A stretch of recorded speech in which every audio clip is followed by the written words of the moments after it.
ನಮಸ್ಕಾರ ವೀಕ್ಷಕರೇ, father Muller ಆಸ್ಪತ್ರೆ ಅರ್ಪಿಸುವ ಆರೋಗ್ಯ ದೀಪ ವಿಶೇಷ ಕಾರ್ಯಕ್ರಮಕ್ಕೆ ಸ್ವಾಗತ. ನಾನು ಲಾವಣ್ಯ ಶ್ರೀಧರ್. ಇವತ್ತಿನ ನಮ್ಮ ಈ ವಿಶೇಷ ಕಾರ್ಯಕ್ರಮದಲ್ಲಿ ಪ್ರಸವ ವೇದನೆ ನಿವಾರಣೆ ಈ ವಿಚಾರದ ಬಗ್ಗೆ ಸಾಕಷ್ಟು ಮಾಹಿತಿಯನ್ನು ಪಡ್ಕೊಳ್ಳಿಕ್ಕಿದ್ದೇವೆ.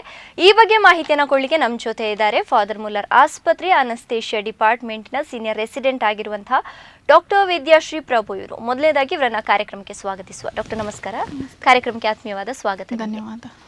ವೀಕ್ಷಕರೇ, ಮಹಿಳೆಯ ಜೀವನದಲ್ಲಿ ತಾಯ್ತನ ಅಂತ ಹೇಳೋದು ಒಂದು ಪ್ರಮುಖವಾದಂತಹ ಘಟ್ಟ. ಒಬ್ಬ ಮಹಿಳೆಗೆ ತಾಯ್ತನ ಅಂತ ಹೇಳೋದು ಪುನರ್ಜನ್ಮ ನೀಡುವುದರ ಜೊತೆಗೆ ಒಂದು ಹೊಸ ಅನುಭವವನ್ನು ಕೂಡ ನೀಡುತ್ತೆ.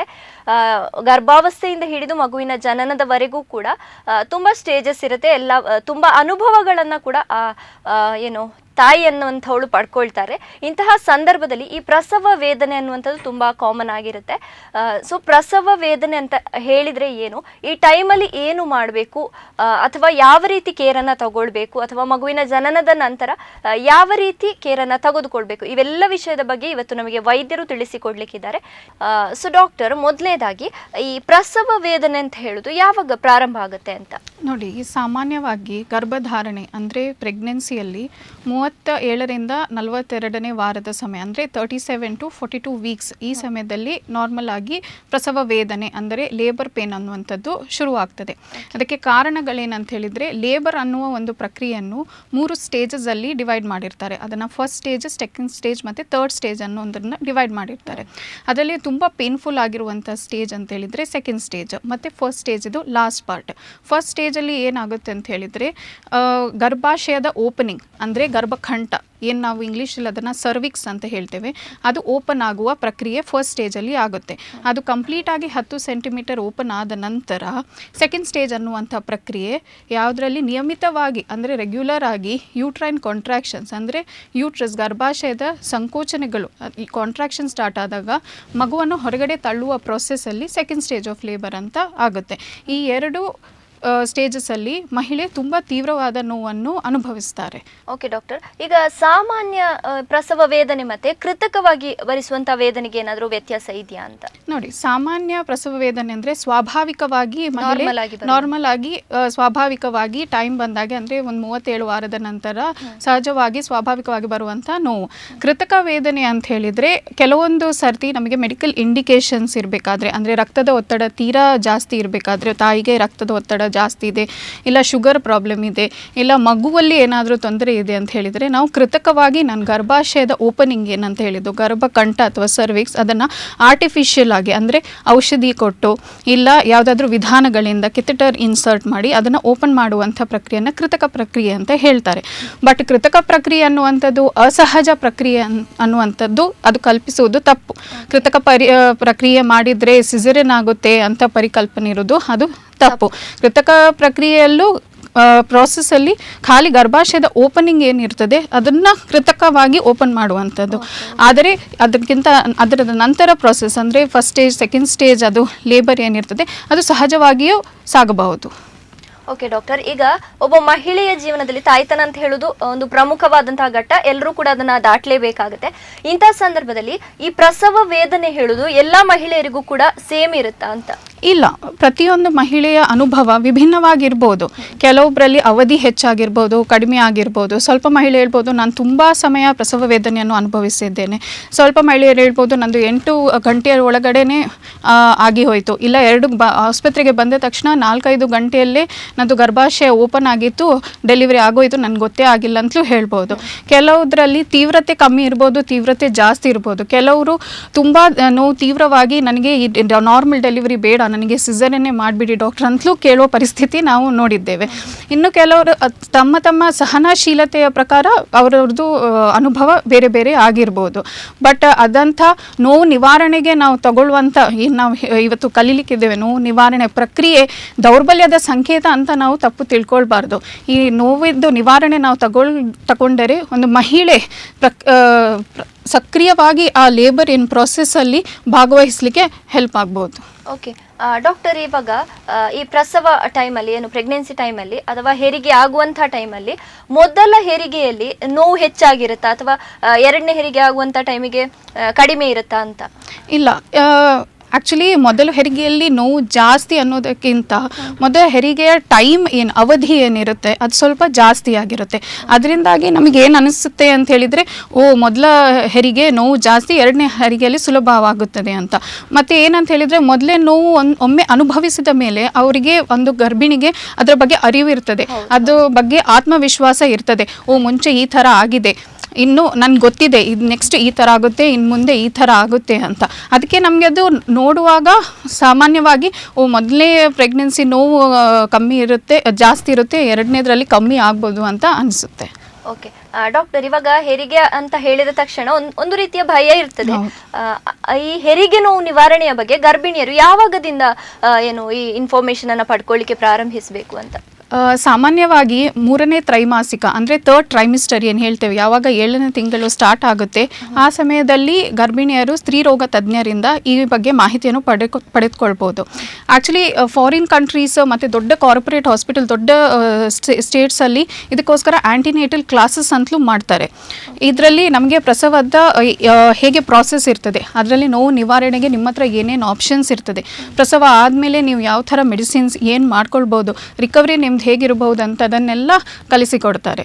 ಸೊ ನೀವು ಇದಕ್ಕೋಸ್ಕರ ಸ್ತ್ರೀರೋಗ ತಜ್ಞರಿಂದ ಅವರಿಗೆ ಸಂಬಂಧಪಟ್ಟಂತಹ ಅರವಳಿಕೆ ಶಾಸ್ತ್ರ ತಜ್ಞರನ್ನು ಥರ್ಡ್ ಟ್ರೈಮಿಸ್ಟರಲ್ಲಿ ಭೇಟಿಯಾಗಿ ನಿಮಗೆ ಏನು ಆಪ್ಷನ್ಸ್ ಇರ್ಬೋದು, ನೀವು ಯಾವ ಥರ ಪ್ರಸವವನ್ನು ಫೇಸ್ ಮಾಡಲಿಕ್ಕೆ ಯಾವ ರೀತಿಯ ತಯಾರಿಯನ್ನು ಮಾಡ್ಬೋದಂತ ತಿಳಿದುಕೊಳ್ಬೋದು. ಇದು ಆ್ಯಕ್ಚುಲಿ ಮೋಸ್ಟ್ ಇಗ್ನೋರ್ಡ್ ಆಸ್ಪೆಕ್ಟ್. ಯಾಕೆಂದರೆ ನಾವು ಬೇರೆ ಥರದ ತಯಾರಿ ಎಲ್ಲ ಮಾಡಿರ್ತೇವೆ ಲೇಬರಿಗೆ, ಮಗುಗೆ ಬಟ್ಟೆ ತಗೊಳ್ಳುವಂಥದ್ದು, ಇಲ್ಲ ಬೇರೆ ಶಾಪಿಂಗ್ ಏನು ಮಾಡುವಂಥದ್ದು, ಪಾಪುಗೆ ಇದು ಬಟ್ಟೆ ಬೇಕು, ಅದು ಬಟ್ಟೆ ಬೇಕು, ಇದು ತಗೊಳ್ಬೇಕು, ತೊಟ್ಟಿಲು ತಯಾರು ಮಾಡುವಂಥದ್ದು ಎಲ್ಲ ಪ್ರಕ್ರಿಯೆಯನ್ನು ಮಾಡ್ತೇವೆ. ಬಟ್ ಆ್ಯಕ್ಚುಲ್ ಆಗಿ ತಾಯಿ ಒಂದು ನೋವನ್ನು ಹೇಗೆ ಅನುಭವಿಸಿ ಅದರಿಂದ ಹೇಗೆ ಹೊರಬರ್ತಾಳೆ, ಇದೊಂದು ದೊಡ್ಡ ಲೈಫ್ ಟೈಮ್ ಈವೆಂಟ್. ಆ ಪ್ರೋಸೆಸ್ ಎಷ್ಟು ಸೇಕ್ರೆಡ್ ಅಂತ ಹೇಳಿದರೆ ಅದರದ್ದು ಅನುಭವದ ಬಗ್ಗೆ ಯಾರೂ ಹೆಚ್ಚು ಮಾಹಿತಿ ತಿಳಿಸುವುದಿಲ್ಲ. ಇದನ್ನು ಆ್ಯಂಟಿನೇಟಲ್ ವಿಸಿಟ್ಸಲ್ಲೂ ಸ್ಟ್ರೆಸ್ ಮಾಡುವುದಿಲ್ಲ. ಸೊ ಇದನ್ನು ಥರ್ಡ್ ಟ್ರೈಮಿಸ್ಟರ್ ನಂತರ ಸ್ತ್ರೀರೋಗ ತಜ್ಞರಿಂದ ಮಾಹಿತಿ ಅವಶ್ಯಕವಾಗಿ ಪಡೆದುಕೊಳ್ಬೇಕು. ಓಕೆ ಡಾಕ್ಟರ್, ಇವಾಗ ಕೆಲವೊಂದು ಮಹಿಳೆಯರು ನೋವು ಹೆಚ್ಚಾಗಿರುತ್ತೆ, ಆದರೆ ಅವರು ಸಿಸೇರಿಯನಿಗೆ ಬೇಡ ನಾರ್ಮಲ್ ಆಗಿ ಡೆಲಿವರಿ ಆಗಬೇಕು ಅಂತ ಅನ್ಕೊಳ್ತಿರ್ತಾರೆ. ಈ ಪ್ರಸವ ನೋವಿಗೆ ಏನಾದರೂ ಚಿಕಿತ್ಸೆಗಳು ಇದೆಯಾ ಅಂತ, ನೋವು ಕಡಿಮೆ ಮಾಡಲಿಕ್ಕೆ? ಹೌದು, ಪ್ರಸವ ನೋವು ಚಿಕಿತ್ಸೆಗಳಲ್ಲಿ 2 ಭಾಗ ಅಂತ ಡಿವೈಡ್ ಮಾಡ್ಬೋದು. ಒಂದು ಔಷಧೀಯ ಮೂಲಕ, ಮುಂದೆ ಅದ್ರ ಬಗ್ಗೆ ನಾವು ಮಾತಾಡ್ಬೋದು. ಇನ್ನು ಔಷಧೇತರ ವಿಧಾನಗಳು ಅಂದರೆ ನಾನ್ ಫಾರ್ಮಕೊಲಾಜಿಕಲ್ ಟ್ರೀಟ್ಮೆಂಟ್ಸ್ ನಾವು ಏನು ಹೇಳ್ತೇವೆ ಅಂದರೆ ಸಪೋರ್ಟಿವ್ ಟ್ರೀಟ್ಮೆಂಟ್ಸ್ ಕೂಡ ಮಾಡ್ಬೋದು. ಅದರಲ್ಲಿ ಏನೇನು ಬರುತ್ತೆ ಅಂತ ಹೇಳಿದರೆ ಉಸಿರಾಟದ ವ್ಯಾಯಾಮಗಳು, ಮೆಡಿಟೇಷನ್ ಟೆಕ್ನಿಕ್ಸ್, ಮ್ಯೂಸಿಕ್ ಥೆರಪಿ, ಮತ್ತು ರಿಲ್ಯಾಕ್ಸೇಷನ್ ಥೆರಪೀಸ್, ರಿಲ್ಯಾಕ್ಸೇಷನ್ ಟೆಕ್ನಿಕ್ಸ್ ಇರ್ಬೋದು, ಆಕ್ಯುಪಂಕ್ಚರ್ ಆಗಿರ್ಬೋದು, ಇಲ್ಲ ಬ್ಯಾಕ್ ಶೋಲ್ಡರ್ ಮಸಾಜ್ ಏನಿರ್ಬೋದು. ಮತ್ತು ಇತ್ತೀಚೆಗೆ ವಾಟರ್ ಬರ್ತಿಂಗ್ ಅಥವಾ ಬರ್ತಿಂಗ್ ಪೂಲ್ ಅನ್ನುವಂಥ ಟೆಕ್ನಿಕ್ ಕೂಡ ಬಂದಿದೆ. ಈ ಥರದ್ದು ಟೆಕ್ನಿಕ್ ನಾನ್ ಫಾರ್ಮಕೊಲಾಜಿಕಲ್ ಟೆಕ್ನಿಕ್ಸಲ್ಲಿ ಬರುತ್ತೆ. ಅದರ ನಂತರ ಔಷಧಿಗಳನ್ನು ಕೊಟ್ಟು, ಅಂದರೆ ವಿಧ ವಿಧಾನದಲ್ಲಿ ಬೇರೆ ಬೇರೆ ರೀತಿಯಲ್ಲಿ ಔಷಧಿಗಳನ್ನು ಕೊಟ್ಟು ನೋವನ್ನು ನಿವಾರಣೆ ಮಾಡ್ಬೋದು. ಓಕೆ ಡಾಕ್ಟರ್, ಈ ಎಪಿಡ್ಯೂರಲ್ ಅಂತ ಹೇಳೋದು ಯಾವ ರೀತಿ ನೋವನ್ನು ಕಡಿಮೆ ಮಾಡುತ್ತೆ, ಹಾಗಂತ ಹೇಳಿದರೆ ಏನು ಅಂತ? So most of the pregnant woman, ಹೆಂಗಸರಿಗೆ ಎಪಿಡ್ಯೂರಲ್ ಅನ್ನುವಂಥ ಪದ ಕೇಳಿರ್ತಾರೆ. ಡೆಲಿವರಿ ಟೈಮಲ್ಲಿ ಎಪಿಡ್ಯೂರಲ್ ಅನ್ನುವಂಥದ್ದು ನಾವು ತಗೊಳ್ಬೋದು. ಬಟ್ ಅದ್ರ ಬಗ್ಗೆ ಅದು ಹೇಗೆ ಆಕ್ಟ್ ಆಗುತ್ತೆ, ಎಲ್ಲೇ ಆಕ್ಟ್ ಆಗುತ್ತೆ ಅದ್ರ ಬಗ್ಗೆ ಗೊತ್ತಿರಲ್ಲ. ಏನೋ ಒಂದು ಬೆನ್ನಲ್ಲಿ ಇಂಜೆಕ್ಷನ್ ಕೊಡ್ತಾರೆ, ನೋವು ಕಡಿಮೆ ಆಗುತ್ತಂತೆ, ಬಟ್ ಅದು ಯಾವ ಥರ ಸೂಜಿ ಇರುತ್ತೆ, ಅದರಲ್ಲಿ ಏನು ಆ್ಯಕ್ಚುಲಿ ಮಾಡಿರ್ತಾರಂತ ಗೊತ್ತಿರಲ್ಲ. ಸೊ ಏನಿರುತ್ತೆ, ನಮ್ಮದು ಬ್ಯಾಕ್ ಬೋನ್ ಅಥವಾ ಬೆನ್ನು ಹುರಿ ನಾವೇನು ಹೇಳ್ತೇವೆ, ಅದರದ್ದು ಹೊರಗಡೆಯ ಭಾಗದಲ್ಲಿ ಒಂದು ಎಪಿಡ್ಯೂರಲ್ ಸ್ಪೇಸ್ ಅಂತ ಇರುತ್ತೆ. ಆ ಎಪಿಡ್ಯೂರಲ್ ಸ್ಪೇಸ್ ಒಳಗಡೆ ನರ್ವ್ ಫೈಬರ್ಸ್ ಅಂತ ಹೇಳ್ತೇವೆ, ಅಂದರೆ ನರಗಳು, ನಮ್ಮದು ಗರ್ಭಕೋಶ ಮತ್ತು ಗರ್ಭಕಂಠ, ಸರ್ವಿಕ್ಸ್, ವೆಜೈನಾ ಏನಿರ್ತದೆ, ಮಗು ಹೊರಗೆ ಬರುವಂಥ ಪಾರ್ಟ್ಸ್ಗಳೇನಿರ್ತವೆ, ಅದರಿಂದೆಲ್ಲ ನರ್ವ್ ಫೈಬರ್ಸ್ ಎಪಿಡ್ಯೂರಲ್ ಸ್ಪೇಸ್ ಒಳಗಡೆ ಹೋಗುತ್ತೆ. ಆ ಎಪಿಡ್ಯೂರಲ್ ಸ್ಪೇಸ್ ಒಳಗಡೆಯಿಂದ ಹೋಗಿ ಮೆದುಳಿಗೆ ರೀಚ್ ಆಗುತ್ತೆ. ಆ ಮೆದುಳಿಗೆ ರೀಚ್ ಆದಾಗ ಇಲ್ಲಿ ನೋವಿದ್ದು ಸಿಗ್ನಲ್ಸ್ ಏನು ಜನ್ರೇಟ್ ಆಗುತ್ತೆ, ಅಂದರೆ ಗರ್ಭಕೋಶ ಮತ್ತು ಸರ್ವಿಕ್ಸ್, ಗರ್ಭಕಂಠದಲ್ಲಿ ಏನು ನೋವು ಜನ್ರೇಟ್ ಆಗುತ್ತೆ ಪ್ರಸೂತಿಯ ಟೈಮಲ್ಲಿ, ಅದರಿಂದ ಸಿಗ್ನಲ್ಸ್ ಬಂದು ಮೆದುಳಿಗೆ ರೀಚ್ ಆಗುತ್ತೆ. ಸೊ ಎಪಿಡ್ಯೂರಲ್ ಏನು ಇಂಜೆಕ್ಷನ್ ನಾವು ಕೊಡ್ತೇವೆ, ಎಪಿಡ್ಯೂರಲ್ ಅನ್ನುವಂಥ ಸ್ಪೇಸಲ್ಲಿ ಒಂದು ಕೆಥೆಟರ್ ಅಂದರೆ ಒಂದು ಕೊಳವೆ ಅಥವಾ ಒಂದು ಸಣ್ಣ ಪ್ಲಾಸ್ಟಿಕ್ ಟ್ಯೂಬನ್ನು ಇನ್ಸರ್ಟ್ ಮಾಡ್ತೇವೆ. ಅದು ಮಾಡಿದಾಗ ಅದ್ರ ಮೂಲಕ ಕೊಟ್ಟಿರೋ ಔಷಧಿಯಿಂದ ಏನು ಸಿಗ್ನಲ್ಸ್ ಬರುತ್ತಲ್ವ ಅದನ್ನು ಬ್ಲಾಕ್ ಮಾಡುತ್ತೆ. ಸೊ ಮೆದುಳಿಗೆ ಏನಾಗುತ್ತೆ, ನೋವಿನ ಅನುಭವ ಕಮ್ಮಿ ಆಗುತ್ತೆ. ಅದರ ಪ್ರಾಸೆಸ್ ನಿಲ್ಲುವುದಿಲ್ಲ, ಏನು ಡೆಲಿವರಿ ಆಗುವ ಪ್ರಾಸೆಸ್ ನಿಲ್ಲುವುದಿಲ್ಲ, ಬರೀ ಅದರಿಂದ ಬರುವಂತಹ ನೋವಿನ ಫೈಬರ್ಸ್ ಏನಿರ್ತದೆ ಅದನ್ನು ತಡೆಗಟ್ಟುತ್ತೆ. ಓಕೆ ಡಾಕ್ಟರ್, ಈ ಎಪಿಡ್ಯೂರಲ್ ಅನ್ನ ತಗೊಂಡ್ರೆ ಹೆರಿಗೆ ನಿಧಾನವಾಗುತ್ತೆ ಅಂತ ಹೇಳ್ತಾರೆ, ಇದು ಹೌದಾ ಅಂತ? ನಿಧಾನವಾಗುತ್ತೆ? ಇಲ್ಲ, ಆ್ಯಕ್ಚುಲಿ ಹೆರಿಗೆ ಸಾಮಾನ್ಯವಾಗಿ ನಿಧಾನವಾಗೋದಿಲ್ಲ. ಏನಂತ ಹೇಳಿದರೆ ಪೇಷಂಟ್ಸ್ ಏನು ಮಾಡ್ತಾರೆ ಅಂತ ಹೇಳಿದರೆ ಸರಿಯಾಗಿ ಪುಷ್ ಮಾಡಲಿಕ್ಕೆ ನಮಗೆ ಮಾರ್ಗದರ್ಶನದಲ್ಲಿ ಅದು ಸ್ವಲ್ಪ ಡಿಲೇ ಆಗ್ಬೋದು. ಹಾಗಾದ್ರೆ ಎಪಿಡ್ಯೂರಲ್ ಕೆಲಸ ಮಾಡ್ಲಿಕ್ಕೆ ಎಷ್ಟು ಟೈಮ್ ಬೇಕಾಗುತ್ತೆ ಅಂತ, ವರ್ಕ್ ಎಷ್ಟು ಟೈಮ್ ಒಳಗಡೆ ಆಗ್ತದೆ ಅಂತ? ಎಪಿಡ್ಯೂರಲ್ ಹಾಕಿದ ನೋಡಿ, ಎಪಿಡ್ಯೂರಲ್ ಪ್ರಾಸೆಸ್ ನಾನು ನಿಮಗೆ ತಿಳಿಸ್ತೇನೆ. ಫಸ್ಟಿಗೆ ನಾವು ಎಪಿಡ್ಯೂರಲಲ್ಲಿ ಕೆಲವೊಂದು ಪ್ರೀ ಇನ್ವೆಸ್ಟಿಗೇಷನ್ಸ್ ಮಾಡಬೇಕಾಗ್ತದೆ. ಸೊ ಅದರಲ್ಲಿ ಕೆಲವೊಂದು ರಕ್ತ ಪರೀಕ್ಷೆಗಳಿದ್ದಾವೆ. ಅಂದರೆ ಪ್ಲೇಟ್ಲೆಟ್ ಕಣಗಳು ನಾರ್ಮಲ್ ಇದೆಯಾ ಇಲ್ವಾ, ಕೋಯಾಗ್ಯುಲೇಷನ್ ಪ್ರೊಫೈಲ್ ಅನ್ನುವಂಥದ್ದು, INR ನಾರ್ಮಲ್ ಇದೆಯಾ ಇಲ್ವಾ, ರಕ್ತದೊತ್ತಡದ ಏನಾದರೂ ಸಮಸ್ಯೆ ಇದೆಯಾ, ತಾಯಿದು ಹಾರ್ಟ್ ಬೀಟ್ ಎಲ್ಲ ಸರಿಯಾಗಿದೆಯಾ, ಇದೆಲ್ಲ ಪ್ರೀ ಅನೆಸ್ಥೀಸಿಯಾ ಇವ್ಯಾಲ್ಯೂಯೇಷನ್ ಅಂತ ಹೇಳ್ತೇವೆ. ಅಂದರೆ ಅಳವಡಿಕೆ ಶಾಸ್ತ್ರತಜ್ಞರು ಇದನ್ನೆಲ್ಲ ಇವ್ಯಾಲ್ಯೂಯೇಟ್ ಮಾಡಿರ್ತಾರೆ. ಅದರ ನಂತರ ಒಂದು IV ಸೂಜಿ, ಅಂದರೆ IV ಕ್ಯಾನುಲಾ ನಾವೇನು ಹೇಳ್ತೇವೆ, ಕೈಗೆ ಒಂದು ಸೂಜಿ ಹಾಕಿ ಅದರ ಮೂಲಕ IV ದ್ರವಗಳನ್ನು ಕೊಡ್ತೇವೆ. ಅದರ ನಂತರ ಏನು ಮಾಡ್ತೇವೆ ಅಂತ ಹೇಳಿದ್ರೆ ಎಪಿಡ್ಯೂರಲ್ ಕೆಥಿಟರ್ ಹಾಕುವ ಪ್ರಾಸೆಸ್. ಇದು ಸಾಧಾರಣ 10 ರಿಂದ 15 ನಿಮಿಷದವರೆಗಿನ ಪ್ರಾಸೆಸ್. ತಾಯಿ ಕೋಆಪರೇಟ್ ಮಾಡಿದರೆ ವಿದಿನ್ 10 ಮಿನಿಟ್ಸ್ ಆಗುವಂತಹ ಸಣ್ಣ ಪ್ರಾಸೆಸ್. ಇದರಲ್ಲಿ ಏನು ಮಾಡ್ತೇವೆ ಅಂತ ಹೇಳಿದರೆ ತಾಯಿಯನ್ನು ಮೊದಲು C ಶೇಪ್ ಆಕಾರದಲ್ಲಿ, ಅಂದರೆ ಬೆನ್ನು ಮೂಳೆ ಹಿಂದೆದು ಓಪನ್ ಆಗುವಂತೆ C ಶೇಪ್ ಆಕಾರದಲ್ಲಿ ಕೂತ್ಕೊಳ್ಳಿಸಿ ಅಥವಾ ಅಡ್ಡ ಮಲಗಿಸ್ತೇವೆ ಫಸ್ಟ್. ಅದಾದ ಮೇಲೆ ಒಂದು ಎಪಿಡ್ಯೂರಲ್ ನೀಡಲ್ ಅಂತ ಬರುತ್ತೆ, ಎಪಿಡ್ಯೂರಲ್ ಸೂಜಿ. ಈ ಎಪಿಡ್ಯೂರಲ್ ಸೂಜಿಯಿಂದ ಏನಾಗುತ್ತೆ ಅಂತ ಹೇಳಿದರೆ ಎಪಿಡ್ಯೂರಲ್ ಜಾಗ ಯಾವುದು ಅಂತ ನಮಗೆ ಐಡೆಂಟಿಫೈ ಮಾಡಲಿಕ್ಕೆ ಬರುತ್ತೆ. ಎಪಿಡ್ಯೂರಲ್ ಜಾಗ ಆ ಸೂಜಿಯಿಂದ ಐಡೆಂಟಿಫೈ ಮಾಡಿದ ಮೇಲೆ ಆ ಸೂಜಿಯ ಮುಖಾಂತರ ಒಂದು ಕೊಳವೆ, ಅಂದರೆ ಒಂದು ಪ್ಲಾಸ್ಟಿಕ್ ಟ್ಯೂಬ್, ಮೆತ್ತಗಿರೋ ಒಂದು ಟ್ಯೂಬನ್ನು ಅದರ ಒಳಗೆ ಹಾಕ್ತೇವೆ. ಮತ್ತು ಆ ಟ್ಯೂಬ್, ಅದು ಸೂಜಿ ಇದೆ ಅಲ್ವಾ, ಅದನ್ನು ತಕ್ಷಣ ತೆಗೆದುಬಿಡ್ತೇವೆ. ಹೆಚ್ಚಿನ ಹೆಂಗಸರು ಏನು ಹೇಳ್ತಾರೆ, ಬೆನ್ನಲ್ಲಿ ಸೂಜಿ ಇರುತ್ತೆ, ಬೆನ್ನಲ್ಲಿ ಸೂಜಿ ಇಟ್ಟಿರ್ತಾರೆ ಡಾಕ್ಟರ್, ಅದು ನೋವಾಗುತ್ತಾ ಸೂಜಿ? ಇಲ್ಲ, ಸೂಜಿ ನಾವು ತಕ್ಷಣವಾಗಿ ತೆಗೆದುಬಿಡ್ತೇವೆ. ಸೊ ಉಳಿಯೋದು ಏನು, ಮೆತ್ತಗಿರೋ ಕೆಥಿಟರ್ ಮಾತ್ರ. ಸೊ ಆ ಕೆಥಿಟರ್ ಮೂಲಕ ಔಷಧಿಗಳನ್ನು ಕೊಟ್ಟು ಎಪಿಡ್ಯೂರಲ್ ಆಕ್ಟಿವೇಶನ್ ಅಂತ ಹೇಳ್ತೇವೆ, ಅದನ್ನು ಮಾಡ್ತೇವೆ. ಸೊ ಈ ಪ್ರಾಸೆಸ್ಸಲ್ಲಿ ಆ ನರಗಳು ಕಂಪ್ಲೀಟ್ ಆಗಿ ಬ್ಲಾಕ್ ಆಗಲಿಕ್ಕೆ 15 ರಿಂದ 20 ನಿಮಿಷ, ಕೆಲವೊಮ್ಮೆ 30 ನಿಮಿಷದವರೆಗಿನ ಕಾಲ ಕೂಡ ತಗೊಳ್ಬೋದು. ಓಕೆ ಡಾಕ್ಟರ್, ಈ ಎಪಿಡ್ಯೂರಲ್ನಿಂದ ಪುಷಿಂಗ್ ಸಾಧ್ಯವಾಗುವುದಿಲ್ವಾ ಅಂತ? ಇಲ್ಲ, ನೋಡಿ, ಎಪಿಡ್ಯೂರಲ್ ಕೊಟ್ಟ ನಂತರ ನೋವು ಕಡಿಮೆ ಆಗಿಬಿಡುತ್ತೆ. ಆಲ್ಮೋಸ್ಟ್ 95% ನೋವು ಗೊತ್ತೇ ಆಗಲ್ಲ. ಸೊ ಕೆಲವೊಮ್ಮೆ ಜಸ್ಟ್ ಕೆಳಗೆ ಎಳೆತಾ ಆ ಥರ ಸ್ಟ್ರೆಚಿಂಗ್ ಪೇನ್ ಅಷ್ಟೇ ಗೊತ್ತಾಗುತ್ತೆ. ಸೊ ಏನಾಗುತ್ತೆ ಅಂತ ಹೇಳಿದರೆ ಹೆಂಗಸರಿಗೆ ಪುಷ್ ಮಾಡಬೇಕಾದ್ರೆ ಅದು ಫೀಲಿಂಗ್ ಇಂಟೆನ್ಸ್ ಪೇನ್ ಇಲ್ಲದೆ ಇರೋದರಿಂದ ಪುಷ್ ಮಾಡಲಿಕ್ಕೆ ಅವರಿಗೆ ಸ್ವಲ್ಪ ಗೈಡೆನ್ಸ್ ಬೇಕಾಗುತ್ತೆ. ಅಂದರೆ ಸ್ತ್ರೀರೋಗ ತಜ್ಞರು ಮತ್ತು ಅರವಳಿಕೆ ಶಾಸ್ತ್ರ ತಜ್ಞರು ಮಾರ್ಗದರ್ಶನದಲ್ಲಿ ಪುಷ್ ಮಾಡಲಿಕ್ಕೆ ಏನೂ ತೊಂದರೆ ಆಗೋದಿಲ್ಲ. ಅವ್ರು ಕರೆಕ್ಟಾಗಿ ಗೈಡೆನ್ಸ್ ಫಾಲೋ ಮಾಡಿದರೆ, ಸ್ತ್ರೀರೋಗ ತಜ್ಞರು ಹೇಳುವ ಅಡ್ವೈಸನ್ನು ಫಾಲೋ ಮಾಡಿದರೆ ಪುಷ್ ಮಾಡಲಿಕ್ಕೆ ಯಾವುದೇ ತೊಂದರೆ ಆಗೋದಿಲ್ಲ. ಬಟ್ ಒಮ್ಮೊಮ್ಮೆ ಪುಷ್ ಮಾಡಲಿಕ್ಕೆ ತುಂಬ ಅವರು ಕಷ್ಟಪಡ್ತಾ ಇದ್ದಾರೆ ಅಂತ ಹೇಳಿದರೆ ಇನ್ಸ್ಟ್ರೂಮೆಂಟಲ್ ಡೆಲಿವರಿ ಅಂತ ಹೇಳ್ತೇವೆ. ಅಂದರೆ ಫೋರ್ಸೆಪ್ಸ್ ಅಥವಾ ವ್ಯಾಕ್ಯೂಮ್ ಏನು ಹಾಕಿ ಎಳೆಯುವಂಥ ಪ್ರಕ್ರಿಯೆ, ಮಗುವನ್ನು ಹೊರಗೆ ತೆಗೆಯುವಂಥ ಪ್ರಕ್ರಿಯೆ, ಅದರದ್ದು ಚಾನ್ಸಸ್ ಸ್ವಲ್ಪ ಹೆಚ್ಚಾಗ್ಬೋದು. ಓಕೆ, ಈ ಎಪಿಡ್ಯೂರಲ್ನಿಂದ ಸಂಪೂರ್ಣವಾಗಿ ನೋವು ಕಡಿಮೆ ಆಗ್ತದೆ ಅಂತ ಹೇಳುದಲ್ವಾ ನೀವು? ಹೌದು, ಒಂದು 95% ಸಕ್ಸಸ್ ರೇಟ್ ಅಂತೂ ಡೆಫಿನೆಟ್ ಆಗಿ ಎಪಿಡ್ಯೂರಲ್ ಎಲ್ಲ ಗರ್ಭಿಣಿಯರಿಗೂ ಕೂಡ, ಎಲ್ಲ ಗರ್ಭಿಣಿಯರಿಗೂ ಇದು. ಕೆಲವೊಂದು ಕಾಂಟ್ರಾ ಇಂಡಿಕೇಶನ್ಸ್ ಇರುತ್ತೆ ಇದರಲ್ಲಿ ವೈದ್ಯಕೀಯ ದೃಷ್ಟಿಯಿಂದ. ಕೆಲವೊಂದು ಪೇಷಂಟ್ಸ್, ಈಗ ನಾನು ಹೇಳಿದ್ದೆ ನಿಮಗೆ, ಲೋ ಪ್ಲೇಟ್ಲೆಟ್ ಕೌಂಟ್ ಇದ್ದರೆ, ಅಂದರೆ ರಕ್ತ ಕಣಗಳು ಕಮ್ಮಿ ಇದ್ದರೆ ಆ ಟೈಮಲ್ಲಿ ನಮಗೆ ಎಪಿಡ್ಯೂರಲ್ ಹಾಕಲಿಕ್ಕೆ ಬರೋದಿಲ್ಲ. ಅದು ಬಿಟ್ಟರೆ ನಾವು ಯಾವ ಪೇಷಂಟ್ಗೆ ಎಪಿಡ್ಯೂರಲ್ ಹಾಕ್ತೇವೆ ಅದರಲ್ಲಿ 95% ಸಕ್ಸಸ್ ರೇಟ್ ಅಂತೂ ಖಂಡಿತನೇ ಸಾಧ್ಯ. ಓಕೆ ಡಾಕ್ಟರ್, ಈ ಎಪಿಡ್ಯೂರಲ್ ಕೊಟ್ಟರೆ ಏನು ಗರ್ಭಿಣಿ ಸ್ತ್ರೀ ಏನಿದ್ದಾರೆ ಅವರು ಎಚ್ಚರವಾಗಿರ್ತಾರ? ಹೌದು, ಇದು ಅದರದ್ದು ಅಡ್ವಾಂಟೇಜ್. ಯಾಕೆಂದರೆ ಅವರು ಸಂಪೂರ್ಣವಾಗಿ ಎಚ್ಚರ ಇರ್ತಾರೆ. ಮತ್ತು ಅವರು ಆ ಏನು ಪ್ರಾಸೆಸ್ ಇದೆ, ಪ್ರಸೂತಿಯ ಏನು ಪ್ರಾಸೆಸ್ ಇದೆ ಅದರಲ್ಲಿ ಆಕ್ಟಿವ್ ಆಗಿ ಅವರು ಪಾರ್ಟಿಸಿಪೇಟ್ ಮಾಡ್ಬೋದು. ಓಕೆ, ಹಾಗಾದ್ರೆ ಮಗುವಿಗೆ ಯಾವುದೇ ತೊಂದರೆ ಇಲ್ಲ? ಇಲ್ಲ, ಮಗುವಿಗೆ ಯಾವುದೇ ತೊಂದರೆ ಇಲ್ಲ. ಇದರದ್ದು ಡ್ರಗ್ಸ್ ಏನಿರ್ತದೆ ನಾವು ನಿಯಮಿತವಾಗಿ, ಅಂದರೆ ಕರೆಕ್ಟ್ ಡೋಸ್ ಮತ್ತು ಕಾನ್ಸಂಟ್ರೇಷನಲ್ಲಿ ನಾವು ಅದನ್ನು ಕೊಟ್ಟರೆ ಮಗುವಿಗೆ ಯಾವುದೇ ರೀತಿಯ ತೊಂದರೆ ಇದರಲ್ಲಿ ಆಗೋದಿಲ್ಲ. ಓಕೆ ಡಾಕ್ಟರ್, ಹೆರಿಗೆ ಯಾವ ಹಂತದಲ್ಲಿ ನೀವು ಈ ಎಪಿಡ್ಯೂರಲ್ ಅನ್ನು ಬಳಸ್ತೀರಿ ಅಂತ? ನೋಡಿ, ಮುಂಚೆ ಏನು ಗರ್ಭಕಂಠ ನಾವು ಫಸ್ಟ್ ಸ್ಟೇಜಲ್ಲಿ ಓಪನ್ ಆಗುತ್ತೆ, ಅದು 3 to 4 ಸೆಂಟಿಮೀಟರ್ ಓಪನ್ ಆದಾಗ ಮುಂಚೆ ನಾವು ಅದಕ್ಕೆ ಎಪಿಡ್ಯೂರಲ್ ಕೆಥೆಟರ್ ಹಾಕಬೇಕು ಅಂತ ಒಂದು ಮಾರ್ಗದರ್ಶನ, ಈ ಸೂಚನೆ ಇತ್ತು. ಬಟ್ ಇವಾಗ ನಾವು as we have advanced techniques ಮತ್ತು ನಮ್ಮದು ಹೊಸ ಡ್ರಗ್ಸ್ಗಳು ಬಂದಾಗ, ಸೇಫರ್ ಆಲ್ಟರ್ನೇಟಿವ್ಸ್ ಇದ್ದ ಕಾರಣ ನಾವು ಹೆರಿಗೆ ನೋವು ಯಾವಾಗ ಸ್ಟಾರ್ಟ್ ಆಗುತ್ತೆ ಅಂದರೆ 3 to 4 ಸೆಂಟಿಮೀಟರ್ ಅದು ಓಪನ್ ಆಗುವವರೆಗೆ ಕಾಯಬೇಕಂತಿಲ್ಲ. ಮೊದಲೇ ನೋವು ಬರುವಕ್ಕಿಂತ ಮೊದಲೇ ಎಪಿಡ್ಯೂರಲ್ ಕೆಥೆಟರನ್ನು ಹಾಕಿ ಸಹ ಇಡ್ಬೋದು. ಓಕೆ ಡಾಕ್ಟರ್, ಈ ಎಪಿಡ್ಯೂರಲ್ ಹಾಕಿದ ನಂತರ ಮೂತ್ರ ವಿಸರ್ಜನೆಗೆ ತೊಂದರೆ ಆಗುತ್ತೆ ಅಥವಾ ಇದರಿಂದ ಏನಾದರೂ ಸೈಡ್ ಎಫೆಕ್ಟ್ಸ್ ಇದೆಯಾ? ಹೌದು, ಕೆಲವೊಂದು ಮಹಿಳೆಯರಿಗೆ ಮೂತ್ರ ವಿಸರ್ಜನೆಗೆ ತೊಂದರೆ ಆಗ್ಬೋದು. ಯಾಕೆಂದರೆ ಅದು ನರಗಳೇನಿದ್ದಾವೆ ಅದು ಬ್ಲಾಕ್ ಆಗುವಾಗ ಅವರಿಗೆ ಅದು ಮೂತ್ರ ಇವ್ಯಾಕ್ಯುವೇಟ್ ಮಾಡಲಿಕ್ಕೆ, ಹೊರಗಡೆ ಮೂತ್ರ ಮಾಡಲಿಕ್ಕೆ ಕಷ್ಟ ಆಗ್ಬೋದು. ಸೊ ಕೆಲವೊಮ್ಮೆ ನಾವು ಕೆಥಿಟರ್ ಅದಕ್ಕೆ ಹಾಕಬೇಕಾಗ್ಬೋದು, ಒಂದು ಪೈಪ್ ಹಾಕಿ ಮೂತ್ರ ಹೊರಗಡೆ ತೆಗಿಬೇಕಾಗ್ಬೋದು. ಅದು ಬಿಟ್ಟರೆ ಒಂದು 10-15% ಹೆಂಗಸರಲ್ಲಿ BP ಕಡಿಮೆ ಆಗುವಂಥ ತೊಂದರೆ ಕೂಡ ಆಗ್ಬೋದು. ಇದನ್ನು ಹೈಪೋಟೆನ್ಷನ್ ಅಂತ ಹೇಳ್ತೇವೆ. ಸೊ ಈ ಹೈಪೋಟೆನ್ಷನ್ ಸರಿ ಮಾಡ್ಕೊಳ್ಳಿಕ್ಕೆ ಸಹ ನಮ್ಮ ಹತ್ರ ಇಮಿಡಿಯೇಟ್ ಸರಿ ಮಾಡ್ಕೊಳ್ಳಿಕ್ಕೆ ನಮ್ಮ ಹತ್ರ ಬಹಳಷ್ಟು ಔಷಧಿಗಳು ಲಭ್ಯವಿದೆ.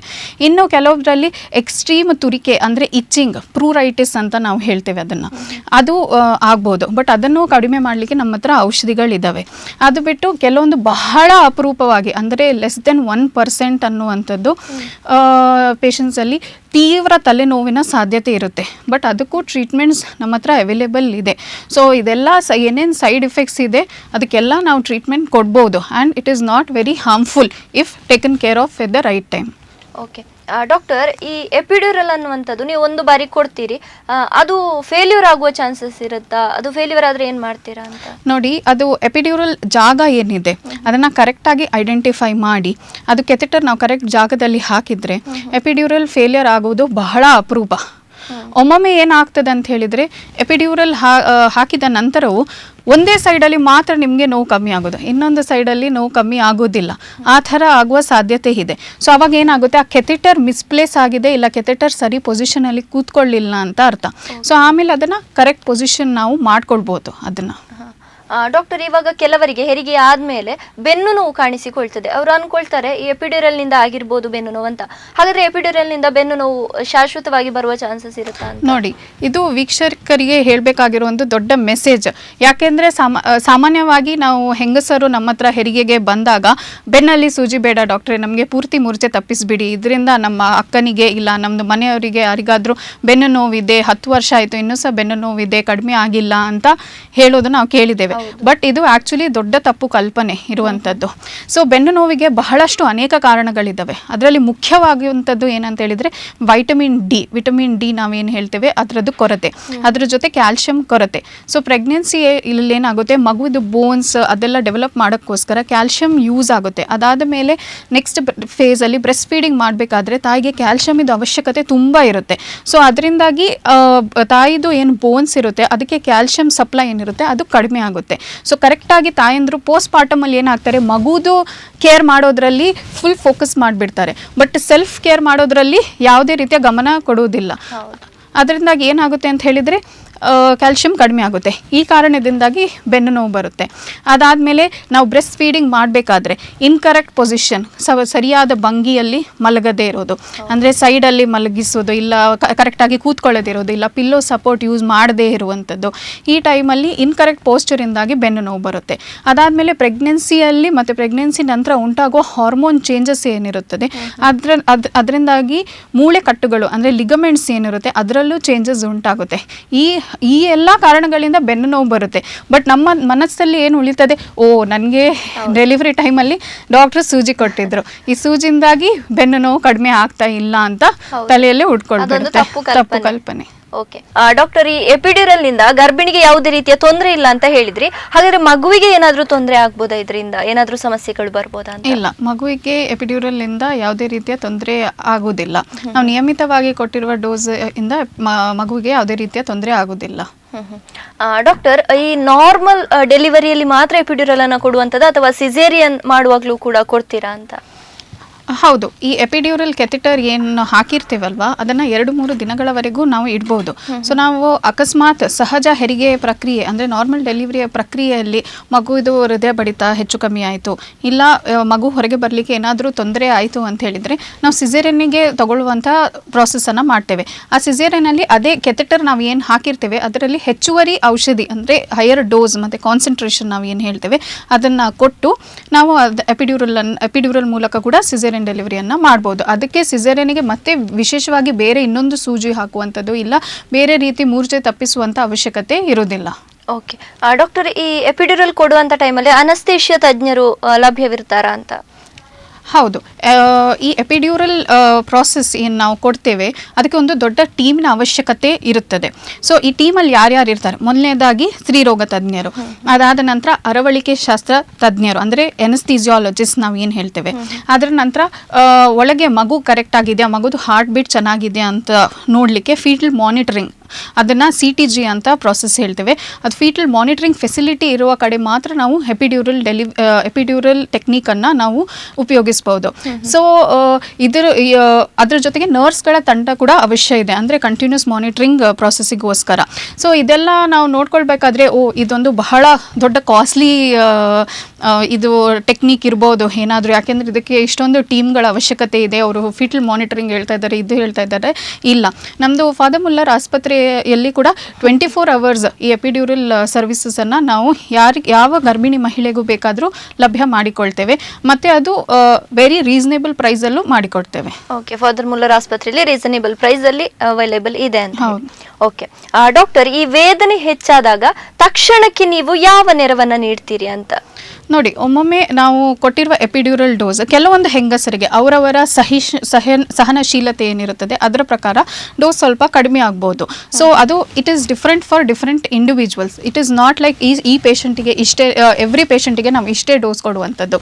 It is not like that. It is not completely standardised. ಒಂದೊಂದು ಪೇಷಂಟಿಗೆ ಒಂದೊಂದು ಡೋಸ್ ಬೇಕಾಗಿರುತ್ತದೆ. ಸೊ ಆವಾಗ ಅಕಸ್ಮಾತ್ ನಾವು ಕೊಟ್ಟಿರುವ ಡೋಸ್ ನಂತರವೂ ಪೇಷಂಟ್ಗೆ ತುಂಬ ತೀವ್ರವಾದ ನೋವು ಆಗ್ತಾ ಇದೆ ಅಂತ ಹೇಳಿದರೆ ನಾವು ಎಪಿಡ್ಯೂರಲ್ ಮೂಲಕ ಇನ್ನೂ ಹೆಚ್ಚಿನ ಡೋಸ್ ಅಥವಾ ಹೆಚ್ಚಿನ ಔಷಧಿಯನ್ನು ನಾವು ಕೊಟ್ಟು ತಕ್ಷಣವಾಗಿ ನೋವು ಕಂಟ್ರೋಲ್ ಮಾಡ್ಬೋದು. ಅದರ ಜೊತೆಗೆ ನಾವು ಕೆಲವೊಂದು ಡ್ರಗ್ಸ್, ಓಪಿಯಾಯ್ಡ್ಸ್ ಏನು ಹೇಳ್ತೇವೆ ಅದನ್ನು ಉಪಯೋಗಿಸ್ಬೋದು. ಅದರ ಜೊತೆಗೆ ಇನ್ನೊಂದು ಟೆಕ್ನಿಕ್ ಏನಂತ ಹೇಳಿದರೆ ಎಂಟನಾಕ್ಸ್ ಅನ್ನುವಂಥದ್ದನ್ನು ಕೂಡ ನಾವು ಉಪಯೋಗಿಸ್ಬೋದು. ಓಕೆ ಡಾಕ್ಟರ್, ಮುಂದೆ ಅದನ್ನೇ ಕೇಳುವ ಅಂತ ಇದ್ದೆ. ಎಂಟೋನಾಕ್ಸ್, ಈ ಎಂಟೋನಾಕ್ಸ್ ಅಂತ ಹೇಳಿದ್ರೇನು, ಏನು ಎಲ್ಲರೂ ಕೇಳಿರ್ತಾರೆ ಹೇಳೋದನ್ನ ಗರ್ಭಿಣಿಯರು, ಆದರೆ ಅದರ ಏನು ವಿವರಣೆ ಏನು ಅಂತ, ಎಂಟೋನಾಕ್ಸ್ ಅಂತ ಹೇಳಿದ್ರೆ ಏನು? ಹೌದು. ಸೊ ಕೆಲವೊಂದು ಗರ್ಭಿಣಿಯರು ಆ ಪ್ರಾಸೆಸ್ ಅವರಿಗೆ ಎಕ್ಸಾಕ್ಟ್ಲಿ ಗೊತ್ತಿರಲಿಕ್ಕಿಲ್ಲ. ಡೆಲಿವರಿ ಟೈಮಲ್ಲಿ ನಮಗೇನೋ ಮಾಸ್ಕ್ ಕೊಟ್ಟರು, ಆ ಮಾಸ್ಕಿಂದ ಉಸಿರಾಡ್ಲಿಕ್ಕೆ ಹೇಳಿದ್ರು, ಅದರಿಂದ ನೋವು ಕಡಿಮೆ ಆಯಿತು ಅಂತ ಎಕ್ಸ್ಪೀರಿಯನ್ಸ್ ಹೇಳ್ಬೋದು. ಸೊ ಆ ಮಾಸ್ಕ್ ಮೂಲಕ ಅಂದರೆ ಉಸಿರಾಟದ ಮೂಲಕ ನಾವು ಕೊಡುವಂಥ ಒಂದು ಔಷಧಿಯ ಪ್ರಕಾರ ಇದು ಎಂಟನಾಕ್ಸ್ ಅಂತ. ಸೊ ಎಂಟನಾಕ್ಸ್ ಅಂತ ಹೇಳಿದ್ರೆ ಅದೊಂದು ಅನಿಲ ಮಿಶ್ರಣ, ಅಂದರೆ ಗ್ಯಾಸ್ ಮಿಕ್ಸ್ಚರ್. ಸೊ ಅದರಲ್ಲಿ ಆಮ್ಲಜನಕ ಅಂದರೆ ಆಕ್ಸಿಜನ್ ಮತ್ತು ನೈಟ್ರಸ್ ಆಕ್ಸೈಡ್ ಇದರದ್ದು ಮಿಶ್ರಣ ಆಗಿರುತ್ತೆ. ಸೊ ಅದೊಂದು ಸಿಲಿಂಡರ್ ಅಲ್ಲಿ ಬರುತ್ತೆ. ಆ ಸಿಲಿಂಡರ್ ಮೂಲಕ ಒಂದು ಮೌತ್ ಪೀಸ್ ಅಥವಾ ಮಾಸ್ಕ್ ಕನೆಕ್ಟ್ ಆಗಿರುತ್ತೆ. ಅದನ್ನ ಮುಖದ ಮೇಲೆ ಹಾಕಿ ಅದರಿಂದ ಉಸಿರಾಡಲು ಹೇಳ್ತೇವೆ ಗರ್ಭಿಣಿಗೆ. ಸೊ ಔಷಧಿ ಉಸಿರಾಟದ ಮೂಲಕ ಡೆಲಿವರ್ ಆಗಿ ನೋವನ್ನು ಕಡಿಮೆ ಮಾಡಿಕೊಳ್ಳುತ್ತೆ. ಓಕೆ, ಔಷಧಿ ಅಂತ ಹೇಳಿದ್ರಿ ಡಾಕ್ಟರ್, ಎಂಟೋನಾಕ್ಸ್ ಅಂತ ಹೇಳಿದ್ರೆ ಇದು ಮಗುವಿನ ಮೇಲೆ ಏನಾದರೂ ತೊಂದರೆ ಆಗ್ಬೋದು? ಇಲ್ಲ, ಇದರದ್ದು ಡ್ಯೂರೇಷನ್ ಆಫ್ ಆಕ್ಷನ್ ಏನಿರ್ತದೆ ಅದು ಬಹಳ ಕಡಿಮೆ ಆಗಿರೋದ್ರಿಂದ ಮಗುವಿನ ಮೇಲೆ ಕರೆಕ್ಟ್ ಕಾನ್ಸಂಟ್ರೇಷನ್, ನಾವು ಏನು ಅವರಿಗೆ ಇನ್ಸ್ಟ್ರಕ್ಷನ್ಸ್ ಕೊಡ್ತೇವೆ ಅದನ್ನು ಅವ್ರು ಕರೆಕ್ಟಾಗಿ ಫಾಲೋ ಮಾಡಿದರೆ ಮಗುವಿನ ಮೇಲೆ ಯಾವುದೇ ರೀತಿಯ ತೊಂದರೆ ಆಗೋದಿಲ್ಲ. ಓಕೆ, ಹೆರಿಗೆ ಟೈಮಲ್ಲಿ ನೀವು ಎಂಟೋನಾಕ್ಸ್ ಅನ್ನ ಕೊಡುವಂಥದ್ದು ಅಲ್ವಾ ಡಾಕ್ಟರ್? ಹಾಗಾದ್ರೆ ಇದು ವರ್ಕ್ ಆಗ್ಲಿಕ್ಕೆ ಎಷ್ಟು ಟೈಮ್, ಎಷ್ಟು ಬೇಗ ಇದು ವರ್ಕ್ ಆಗುತ್ತೆ? ಅಡ್ವಾಂಟೇಜ್ ಎಂಟೋನಾಕ್ಸ್ ಇದೆ, ಅಡ್ವಾಂಟೇಜ್ ಅಂದರೆ ಇದು. ಸೊ ಇದು ಆಕ್ಟ್ ಆಗಲಿಕ್ಕೆ 30 seconds ಇಂದ 1 minute ವರೆಗೆ ತಗೊಳ್ಬೋದು, ಅಂದರೆ ಆನ್ ಸೆಟ್. ಬಟ್ ಅದರದ್ದು duration up till 5 to 10 minutes ಇರ್ಬೋದು. ಅಂದರೆ ಅದು ಉಸಿರಾಟದ ಪ್ರಕ್ರಿಯೆಯನ್ನು ಎಂಟೋನಾಕ್ಸ್ ಮಾಸ್ಕಿನ ಮೂಲಕ ಕಂಟಿನ್ಯೂಸ್ ಆಗಿ ಇಡಬೇಕು. ಸೊ ಇದು ಹೇಗೆ ಅಂತ ಹೇಳಿದರೆ ಹೆಚ್ಚಾಗಿ ಅಕಸ್ಮಾತ್ ನೋಡಿ, ಒಂದು ಫಸ್ಟ್ ಸ್ಟೇಜಲ್ಲಿ ಅಂದರೆ ಯಾವಾಗ ಗರ್ಭಕಂಠ ಸರ್ವಿಕ್ಸ್ ಏನಿರುತ್ತೆ ಓಪನ್ ಆಗುವಂಥ ಟೈಮಲ್ಲಿ ಕೆಲವೊಬ್ಬರು ಮಹಿಳೆಯರು ಇರ್ತಾರೆ, ಬೇಡ ನನಗೆ ಎಪಿಡ್ಯೂರಲ್ ಬೇಡ, ನನಗೆ ನೋವು ಸಹಿಸಲಿಕ್ಕೆ ಆಗ್ತದೆ, ನನಗೆ ಇದು ಬೇಡ ಅಂತ ಹೇಳ್ತಾರೆ. ಬಟ್ ಏನಾಗುತ್ತೆ, ಕ್ರಮೇಣ ಅಂದರೆ ನೋವಿದು ಇಂಟೆನ್ಸಿಟಿ ಯಾವುದೋ 10ರಲ್ಲಿ 1-2 ಇದ್ದದ್ದು ನೋವು ಜಾಸ್ತಿ ಆಗ್ತಾ ಹೋಗುತ್ತೆ. ಸೊ ಸರ್ವಿಕ್ಸ್ ಓಪನ್ ಆದಾಗ ಅದು 10ರಲ್ಲಿ 10 ಇಂಟೆನ್ಸಿಟಿ ಆಗೋಗುತ್ತೆ. ಆ ಸಮಯದಲ್ಲಿ ಏನಾಗುತ್ತೆ, ನನಗೆ ಇನ್ನು ಬೇಡ ನಾರ್ಮಲ್, ನನಗೆ ಸಿಸೇರಿಯನ್ ಮಾಡಿಬಿಡಿ ಅಂತ ಹೇಳ್ತಾರೆ. ಈ ಸಮಯದಲ್ಲಿ ನಾವು ಎಂಟನಾಕ್ಸ್ ಅನ್ನು ಬಳಸ್ಬೋದು. ಸೊ ಎಂಟನಾಕ್ಸ್ ಬಳಸಿದ ಕೂಡಲೇ ಮಾಸ್ಕಿನ ಮೂಲಕ ಏನು ಔಷಧಿ ಕೊಡ್ತೇವೆ ಅದರಿಂದ ಇಮಿಡಿಯೇಟ್ ಆಗಿ ನೋವನ್ನು ನಾವು ನಿವಾರಿಸಬಹುದು. ಓಕೆ ಡಾಕ್ಟರ್, ಈ ಎಂಟೋನಾಕ್ಸ್ ಅನ್ನ ಯಾರು ನಿಯಂತ್ರಣ ಮಾಡ್ತಾರೆ ಅಂತ, ವೈದ್ಯರು ಮಾಡ್ತಾರಾ ಅಥವಾ ಗರ್ಭಿಣಿಯವರೇ ಮಾಡುದಾ? ನೋಡಿ, ಈ ಎಂಟೋನಾಕ್ಸ್ ಅನ್ನುವ ಏನು ಪದ್ಧತಿ ಅಥವಾ ಇದು ಡ್ರಗ್ ಏನಿದೆ ಅದನ್ನ ಪೇಷಂಟ್ ಕಂಟ್ರೋಲ್ಡ್ ಅನಾಲ್ಜೆಸಿಯಾ ಅಂತ ಹೇಳ್ತಾರೆ. ಅಂದ್ರೆ ಗರ್ಭಿಣಿಯರೇ ಅವರಿಗೆ ಎಷ್ಟು ನೋವು ಆಗ್ತಾ ಇದೆ ಅದರ ಮೇಲೆ ಉಸಿರಾಟವನ್ನು ಹೆಚ್ಚು ಕಡಿಮೆ ಮಾಡಿ ಅವರೇ ಅದನ್ನ ಕಂಟ್ರೋಲ್ ಮಾಡುವಂಥದ್ದು ಪ್ರಕ್ರಿಯೆ. ಸೊ ಇದನ್ನ ಪೇಷಂಟ್ ಕಂಟ್ರೋಲ್ಡ್ ಅನಾಲ್ಜೆಸಿಯಾ ಏನು ಹೇಳ್ತೇವೆ. ಅದಕ್ಕೆ ನಮ್ಮ ಅನಸ್ಥೀಸಿಯಾ ಅಥವಾ ಅರವಳಿಕೆ ತಜ್ಞರ ಮೇಲ್ವಿಚಾರಣೆ ಖಂಡಿತ ಇರುತ್ತೆ, ಬಟ್ ಅವ್ರ ಇಂಟೆನ್ಸಿಟಿ ಅವರು ಫೀಲ್ ಮಾಡಿಕೊಂಡು ಅದನ್ನು ಅವರು ಕಂಟ್ರೋಲ್ ಮಾಡುವಂಥದ್ದು. ಅಂದರೆ ಇವಾಗ ಕಾಂಟ್ರಾಕ್ಷನ್ಸ್ ಅಂದರೆ ಗರ್ಭ ಏನಿರುತ್ತೆ ಅದು ಸಂಕೋಚನಗೊಳ್ಳುವಂಥದ್ದು, ಕಾಂಟ್ರಾಕ್ಟ್ ಆಗುವಂಥದ್ದು ಸ್ಟಾರ್ಟಿಂಗಲ್ಲಿ ಒಂದು ಟೈಟ್ನೆಸ್ ಥರ ಫೀಲ್ ಆಗುತ್ತೆ. ಸೊ ಆ ಟೈಟ್ನೆಸ್ ಫೀಲ್ ಆದಾಗ ಅವರು ಉಸಿರಾಡಲಿಕ್ಕೆ ಸ್ಟಾರ್ಟ್ ಮಾಡಿದರೆ ಒಂದು 5 ಮಿನಿಟ್ಸ್ ನಂತರ ಯಾವಾಗ ಅದು ಪೀಕ್ ಆಗುತ್ತೆ ಅಂದರೆ ತೀವ್ರವಾಗಿ ಟೈಟ್ ಕಾಂಟ್ರಾಕ್ಷನ್ಸ್ ಬಂದಾಗ ಅದು ಕರೆಕ್ಟಾಗಿ ಆ ಟೈಮಲ್ಲಿ ಆ್ಯಕ್ಷನ್ ಆಗುತ್ತೆ. ಓಕೆ ಡಾಕ್ಟರ್, ಯಾವುದೇ ಔಷಧಿಯನ್ನ ತಗೊಂಡ ಮೇಲೆ ಅದರ ಪವರ್ ಅನ್ನುವಂಥದ್ದು ಸ್ವಲ್ಪ ಹೊತ್ತು ಇರ್ತದೆ. ಹಾಗಾದ್ರೆ ಎಂಟೋನಾಕ್ಸ್ ತೆಗೆದ ನಂತರ ಎಷ್ಟು ಹೊತ್ತಿನ ನಂತರ ಇದರ ಪರಿಣಾಮ ಕಡಿಮೆ ಆಗುತ್ತೆ ಅಂತ? ಸೊ ಇದರದ್ದು ಪರಿಣಾಮ 5 ರಿಂದ 10 ನಿಮಿಷದೊಳಗಡೆನೆ ಕಡಿಮೆ ಆಗುತ್ತೆ. ಸೊ ತಾಯಿ ಸಹಜ ಸ್ಥಿತಿಗೆ ಬಹಳ ಬೇಗವಾಗಿ ಇದರಲ್ಲಿ ವಾಪಸ್ ಬರ್ಬೋದು. ಓಕೆ ಡಾಕ್ಟರ್, ಈ ಲೇಬರ್ ಅನಸ್ತೇಶಿಯವನ್ನ ಪಡ್ಕೊಂಡವರು ಬ್ರೆಸ್ಟ್ ಫೀಡಿಂಗ್ ಮಾಡ್ಬೋದಾ ನಾರ್ಮಲ್? ಹೌದು, ಖಂಡಿತವಾಗಿಯೂ. ಯಾವಾಗ ಅವರು ಎಪಿಡ್ಯೂರಲ್ ತಗೊಂಡಿರ್ತಾರೋ ಇಲ್ಲ ಎಂಟನಾಕ್ಸ್ ತಗೊಂಡಿರ್ತಾರೋ ಖಂಡಿತವಾಗಿಯೂ ಇಮಿಡಿಯೇಟ್ ಆಗಿ ಪ್ರಸೂತಿಯ ಪ್ರಾಸೆಸ್ ಏನಾಗ್ತದೆ ಅದರ ನಂತರ ಇಮಿಡಿಯೇಟ್ ಆಗಿ ಅವರು ಬ್ರೆಸ್ಟ್ ಫೀಡಿಂಗ್ ಮಾಡ್ಬೋದು.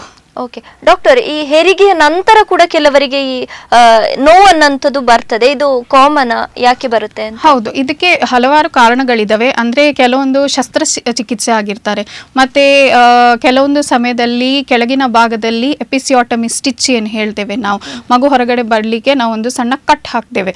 ಸೊ ಆ ಕಟ್ಟನ್ನು ಸ್ಟಿಚ್ ಮಾಡಿರುವಂತಹ ನೋವು ಏನಿರುತ್ತೆ ಅದರಿಂದಾಗಿ, ಮತ್ತೆ ನಾವು ಆವಾಗಲೇ ನಾನು ಹೇಳಿದ ಥರ ಬೆನ್ನು ಕಟ್ಟುಗಳು ಲಿಗಮೆಂಟ್ಸ್ ಏನಿರುತ್ತೆ ಅದು ಲೂಸ್ ಆಗಿರೋದ್ರಿಂದ ನೋವು ಬರುತ್ತೆ, ಮತ್ತು ಇನ್ಕರೆಕ್ಟ್ ಪೋಸ್ಚರಿಂದ ನೋವು ಬರುತ್ತೆ.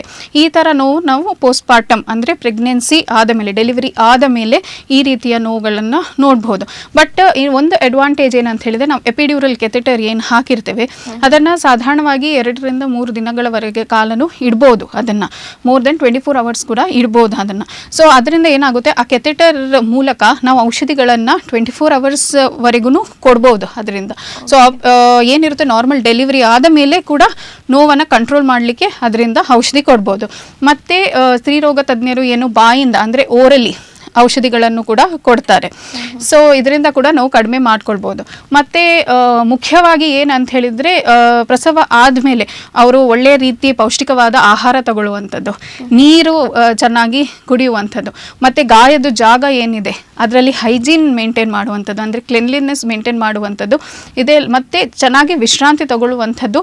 ಇದು ಕೂಡ ಗಾಯವನ್ನು ಹೀಲ್ ಮಾಡಲಿಕ್ಕೆ ಮತ್ತು ನೋವನ್ನು ಕಡಿಮೆ ಮಾಡಿಕೊಳ್ಳಿಕ್ಕೆ, ಅದರ ಜೊತೆಗೆ ಇಮೋಷ್ನಲ್ ಸಪೋರ್ಟ್ ಏನಿರ್ತದೆ, ಫ್ಯಾಮಿಲಿದು ಇಮೋಷ್ನಲ್ ಸಪೋರ್ಟ್ ಅದು ಕೂಡ ಬೇಕಾಗಿರ್ತದೆ ಈ ಪ್ರೋಸೆಸ್ಸಲ್ಲಿ. ಬಟ್ ಕೆಲವೊಂದು ಸರ್ತಿ ಕೆಲವೊಂದು ಸೈನ್ಸ್ ಇರ್ತದೆ, ಡೇಂಜರ್ ಸೈನ್ಸ್, ಅಂದರೆ ತುಂಬ ತೀವ್ರವಾಗಿ ರಕ್ತಸ್ರಾವ ಆಗ್ತಾ ಇರೋದು, ಇಲ್ಲಾಂದರೆ ಜ್ವರ ಬರ್ತಾ ಇರೋದು, ಈ ಥರ ಯಾವಾಗ ಇಲ್ಲ ತುಂಬ ತೀವ್ರವಾಗಿ ಪೇನ್, ಇಂಟೆನ್ಸ್ ಪೇನ್ ನಾವು ಏನು ಹೇಳ್ತೇವೆ ಅದು ಬಂದರೆ ನಾವು ತಕ್ಷಣವಾಗಿ ವೈದ್ಯರನ್ನು ವಿಸಿಟ್ ಮಾಡಬೇಕಾಗ್ತದೆ.